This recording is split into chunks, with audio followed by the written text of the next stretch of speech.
সর্ষে ইলিশের পাশাপাশি বেগুন ইলিশ যেও জনপ্রিয় সেটা কি আমরা জানি? আর এই রেসিপিটা কমপ্লিট করতে মাত্র কয়েক প্রকারের কিন্তু মশলা লাগে, আর সময়টাও কিন্তু কম লাগে। ঝটপট রেসিপি, সুস্বাদু, মজাদার, টেস্টি। আসসালামু আলাইকুম everyone, welcome back to my channel লিমার সংসার, লিমাস কিচেনে আপনাদেরকে স্বাগত। আজকে আপনাদের সঙ্গে শেয়ার করব বেগুন ইলিশের রেসিপিটা। তো কথা না বাড়িয়ে চলো রেসিপিটা শুরু করা যাক। প্রথমে আমি একটা গামলায় বেগুন কেটে নিয়ে নিব এবং বেগুনগুলো কিন্তু কাটার সাথে সাথে পানিতে ডুবিয়ে দিব যাতে বেগুনটা কালো না হয়ে যায়। আর বেগুনটা ধোয়ার সাথে সাথে দেখবেন বেগুন থেকে এক প্রকারের কষ পানিতে কিন্তু চলে গেছে। বেগুন ইলিশ রান্না করার জন্য বেগুনগুলো কিন্তু অবশ্যই লম্বা লম্বা করে কেটে নিতে হবে, আর বেশি মোটা করা যাবে না, মিডিয়াম সাইজের করে কিন্তু কেটে নিতে হবে। তো বেগুনগুলো ভালোভাবে কেটে এটাকে একটা ঝুড়িতে পানি নিংড়ানোর জন্য রেখে দিব। বেগুন ইলিশ রান্না করার জন্য আমার যে মশলাগুলো লাগবে সে ব্যাটারটা এখন গুলে নিব। এখানে আমি একটা গোটা পেঁয়াজ একটু বেটে নিয়েছি, আর ঝালের জন্য দিয়ে দিব 1 চা চামচের মতো মরিচের গুঁড়ো, দিয়ে দিব 1.5 চামচের মতো হলুদ গুঁড়ো। এগুলোকে আমি সামান্য পরিমাণে পানি দিয়ে এগুলো একটু হাত দিয়েই গুলে নিব। ঝালের পরিমাণটা কিন্তু আপনাদের পরিমাণ অনুযায়ী দিয়ে দিবেন। এখানে আমার আর একটু পানি লাগবে কারণ ব্যাটারটা আমি একটু পাতলা করে নিতে চাই।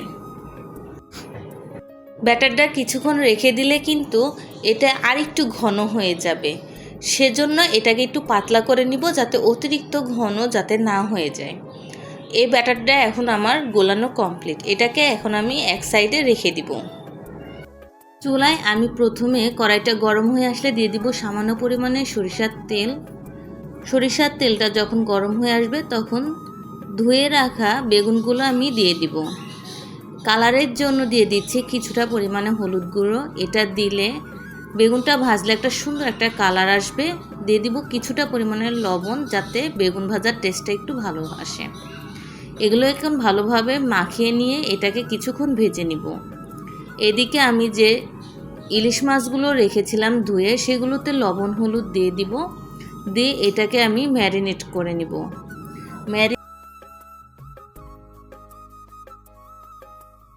ম্যারিনেট করা হয়ে গেলে কাঁচা সরিষার তেল উপরে দিয়ে এটাকে একটু মাখিয়ে নিব। এটাকে এখন আমি 5 মিনিটের মতো রেখে দিচ্ছি।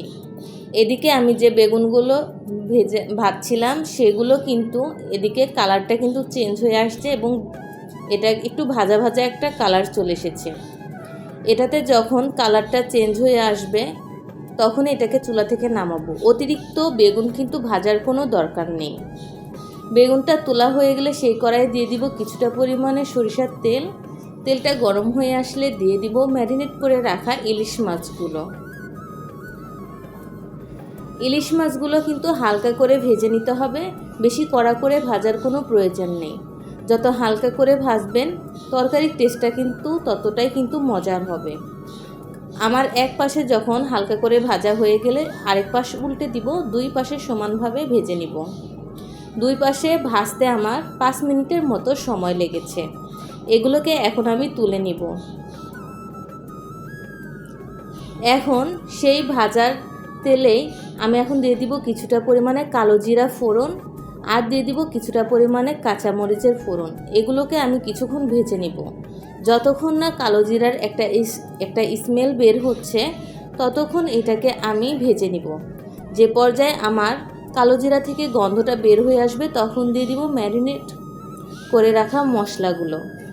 এখানে কিন্তু আমি কোনো প্রকার ধনে গুঁড়ো, আদা বাটা কিংবা জিরা গুঁড়ো এ প্রকার কোনো জাতীয় কিন্তু মশলা আমি ব্যবহার করি নাই।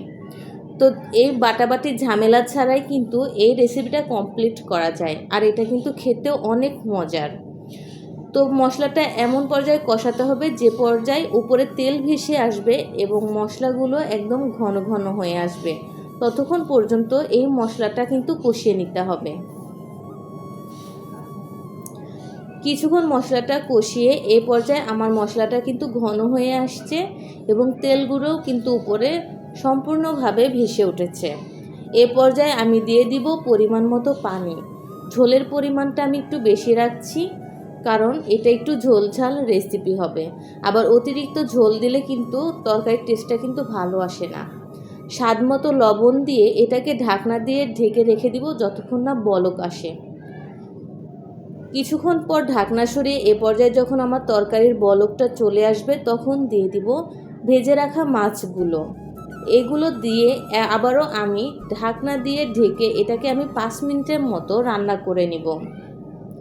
5 মিনিটের মতো রান্না করে নিলে ইলিশ মাছ ভাজার যে একটা গন্ধ সেটা কিন্তু ঝোলের মধ্যে অলরেডি ছড়িয়ে পড়বে। 5 মিনিট পরে ঢাকনা সরিয়ে এখন দিয়ে দিব ভেজে রাখা বেগুনগুলো।